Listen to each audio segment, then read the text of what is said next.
Friends, நான் உங்கள் ஜிக்கி பேசுகிறேன். ஏன் இவங்க வீட்டில் கூட இந்த மாதிரி கை போட்டுட்ருக்காங்க அப்படின்னு நீங்கள் நினைக்காதீங்க. எனக்கு கால் வலியும் இந்த கை வலியும் ரொம்ப அதிகமாக இருக்குது. அதுக்காக இப்போ 2 நாளைக்கு முன்னாடி ஒரு ஆயில் காய்ச்சினேன். அந்த ஆயில் பாருங்கள், அதை இருக்குது பாருங்கள்.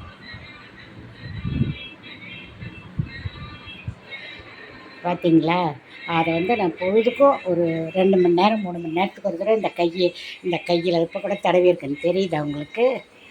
கையில் காலில் இருக்குது, முட்டியில் தடவிருக்கேன். இதெல்லாம் இருக்கிறதுனால நான் இது மாதிரி ட்ரெஸ்ஸு பூரா வீணாக போச்சு. இதே மாதிரி தடவி வேறு என்ன செய்யறது, கையை கட் பண்ணி அப்படியே போட்டுட்ருக்கேன். ஓகே, இன்றைக்கி சமையல் என்னன்னு பாருங்கள். இங்கே பாருங்கள், மீன் குழம்பு வச்சுருக்கேன், சங்கரா மீன் குழம்பு. இங்கே பாருங்கள், மாங்காய் போட்டு தலையெல்லாம் போட்டு ஒரு 2 பேருக்கு தான் இது. அதனால் கொஞ்சமாக இந்த சின்ன சட்டியில் வச்சுருக்கேன். பார்த்தீங்களா, தெரியுதா உங்களுக்கு? அதே மாதிரி மீன் வறுவல் பாருங்கள். சும்மா 2 பேருக்கு தானே, போதும் இல்லையா? அதனால் இந்த ஒரு 3 பீஸ் அது போட்டு வறுத்துருக்கேன். அது ஆகுது பாருங்கள். நல்லா தெரியுதா உங்களுக்கு? மீன் வறுவல், மீன் குழம்பு, இந்த முட்டை வேக வச்சுருக்கேன். ரைஸ் குக்கரில் சாதம் இருக்குது. குக்கரில் சாதம் இருக்குது. ஓகேயா? இன்றைய சமையல் அவ்வளோதான். ஓகே, பாய்.